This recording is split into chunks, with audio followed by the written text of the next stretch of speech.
na bolinha, Madalena. Pegar a bolinha? Não, tu tem que puxar a bolinha pra ti aí, Madalena.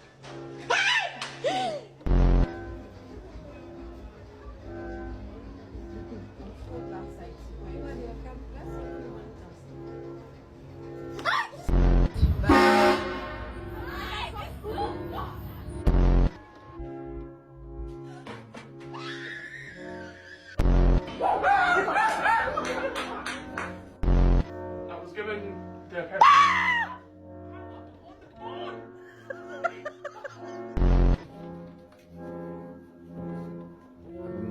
Vou dar a volta aqui. Às vezes pode ser uma questão de ângulo, né?